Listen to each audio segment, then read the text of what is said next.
प्रधानमंत्री नरेंद्र मोदी की video conferencing के जरिए मुख्यमंत्रियों के साथ बातचीत के बाद जारी बयान से करीब करीब साफ हो चुका है कि लॉकडाउन का चौथा चरण भी होगा, लेकिन ये लॉकडाउन पहले तीनों लॉकडाउन से पूरी तरह अलग होने वाला है।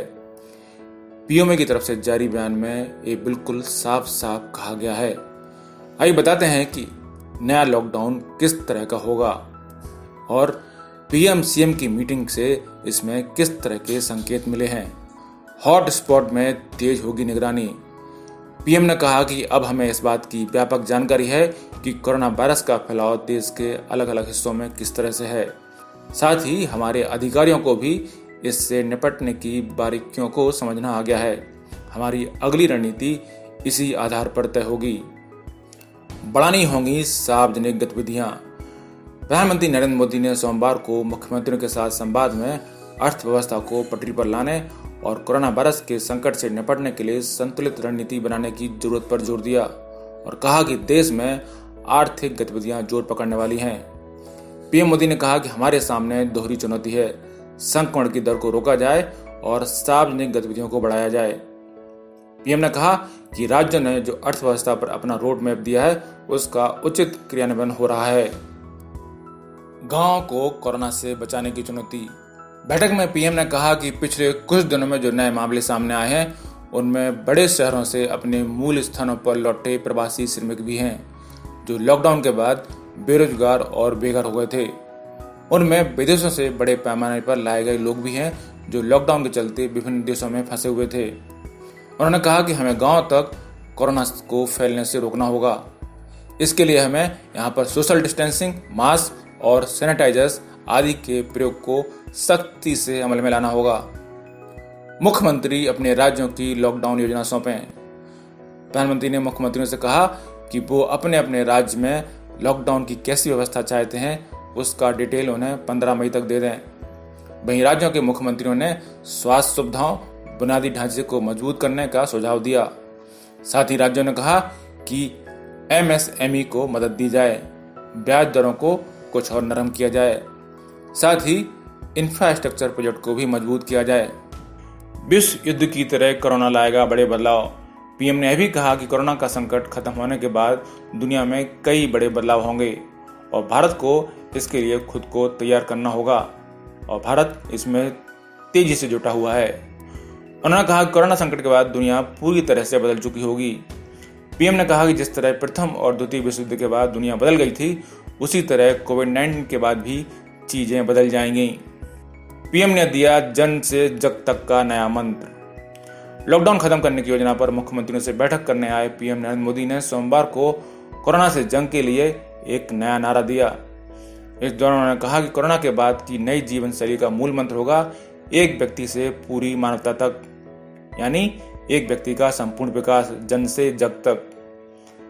मुख्यमंत्रियों के साथ बैठक में प्रधानमंत्री मोदी ने कहा कि जीवन का नया मार्ग व्यक्ति से पूर्ण मानवता की ओर के सिद्धांत पर होगा। पीएम ने कहा भारत नई दुनिया के लिए खुद को तैयार करने में जुट गया है।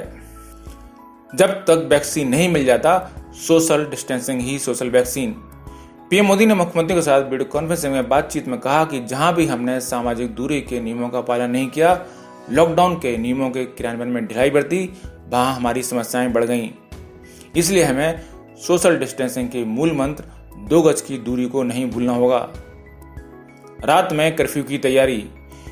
पीएम मोदी ने कहा कि कुछ राज्यों के मुख्यमंत्रियों ने रात में कर्फ्यू लगाने का सुझाव दिया है।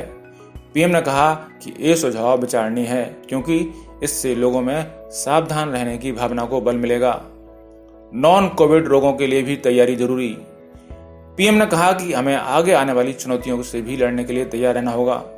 पीएम ने कहा कि वायरस के साथ ही नॉन कोविड रोग भी तेजी से बढ़ेंगे। हमें अपने हेल्थ सिस्टम को इसके लिए तैयार करना होगा। स्कूल और कॉलेज लंबे समय तक बंद रहने के संकेत। पीएम मोदी ने बैठक में कहा कि नीति निर्माताओं को अब एक नई नीति बनानी होगी जिसमें शिक्षा सेक्टर में अध्यापन और शिक्षण के नए मॉडल तलाशने होंगे। साफ संकेत हैं कि स्कूल और कॉलेज फिलहाल जल्दी नहीं खुलने वाले। घरेलू पर्यटन को देना होगा बढ़ावा। पीएम ने कहा कि यह समय है कि हम घरेलू पर्यटन को बढ़ावा दें, पर इसके लिए हमें इसकी विभिन्न चुनौतियों को सामना करने के लिए खुद को तैयार करना होगा। ट्रेन चलाना समय की जरूरत। पीएम ने कहा कि ट्रेनों का संचालन आर्थिक गतिविधियों के संचालन के लिए जरूरी है, लेकिन फिलहाल सभी मार्गों को खोलने की जरूरत नहीं है। आपको बता दें कि तेलंगाना के पीएम के चंद्रशेखर जैसे कुछ मुख्यमंत्रियों ने यह मांग उठाई थी कि ये समय ट्रेनों को खोलने का नहीं है।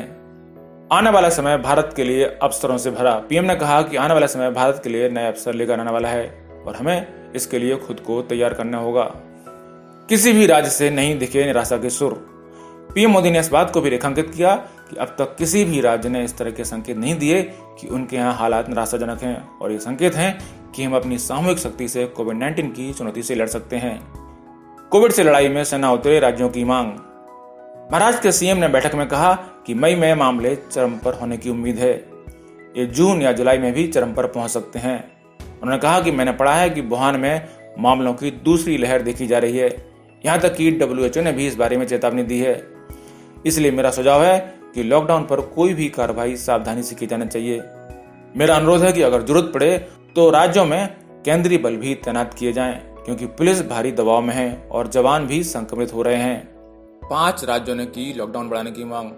तमिलनाडु के मुख्यमंत्री के पलानीस्वामी, बिहार के मुख्यमंत्री नीतीश कुमार समेत कुछ राज्यों के मुख्यमंत्रियों ने 31 मई तक लॉकडाउन लागू रखने का सुझाव दिया है। वहीं राजस्थान समेत कुछ राज्यों ने लॉकडाउन को अपने यहाँ 31 मई तक बढ़ाने का फैसला कर लिया है। उधर उत्तर प्रदेश में गाजियाबाद के डीएम ने भी जिले में 31 मई तक लॉकडाउन बढ़ाने का नोटिस जारी किया है। पंजाब के मुख्यमंत्री कैप्टन अमरिंदर सिंह ने पीएम नरेंद्र मोदी के साथ वीडियो कॉन्फ्रेंस में कहा कि सावधानी पूर्वक तैयारी से रणनीति के साथ राज्यों के राजकोषीय और आर्थिक सशक्तिकरण को ध्यान में रखते हुए लॉकडाउन के विस्तार की योजना बननी चाहिए, जिससे लोगों का जीवन बचाने के साथ आजीविका भी सुनिश्चित किया सके। दिल्ली के मुख्यमंत्री अरविंद केजरीवाल ने भी कहा कि दिल्ली के कंटेनमेंट जोन को छोड़कर सभी हिस्सों में आर्थिक गतिविधियों को फिर से शुरू करने की अनुमति दी जाए। पश्चिम बंगाल की सीएम ममता बनर्जी ने कहा कि हम इस संकट में एक साथ हैं। हालांकि पश्चिम बंगाल को केंद्र सरकार द्वारा राजनीतिक लाभ प्राप्त करने के लिए टारगेट किया गया है। जब भारत सरकार ने सीमाओं को खोलने, ट्रेनों को शुरू करने और हवाई अड्डों को खोलने सहित लगभग सब कुछ खोल दिया है, तो ऐसे में लॉकडाउन जारी रखने का क्या तर्क है। हालांकि ममता ने संकेत दिए कि वे लॉकडाउन को बढ़ाने के पक्ष में हैं।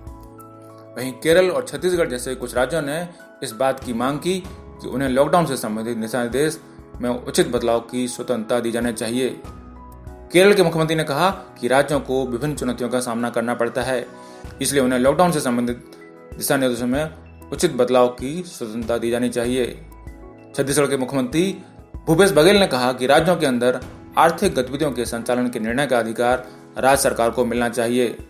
कोरोना संक्रमण को लेकर रेड जोन, ग्रीन जोन और ऑरेंज जोन के निर्धारण का दायित्व राज्य सरकारों को दिया जाना चाहिए। रेगुलर ट्रेन और हवाई सेवा, अंतर्राज्यीय बस परिवहन की शुरुआत राज्य सरकारों के विमर्श से तैयार की जाना चाहिए। उन्होंने कहा कि मनरेगा में 200 दिन की मजदूरी सुनिश्चित की जाए। वहीं हरियाणा के मुख्यमंत्री मनोहर लाल खट्टर ने कहा कि हरियाणा में इस बार गेहूं की अच्छी फसल हुई है। इसकी बदौलत राज्य देश के जीडीपी में बड़ा योगदान करेगा। वहीं इस बीच एक बड़ी खुशखबरी भी सामने आई है। मुंबई की संस्था international institute for population sciences यानी IIPS की स्टडी में दावा किया गया है कि लॉकडाउन के कारण देश में कोरोना संकट में उल्लेखनीय कमी आई है। इसमें दावा किया गया है कि अगर लॉकडाउन को 24 मई तक बढ़ाया जाता है तो इसके बढ़ने की दर 1 से भी कम रह सकती है। इस तरह अगर लॉकडाउन को 31 मई तक बढ़ाया जाता है तो यह दर 0.945% होगी।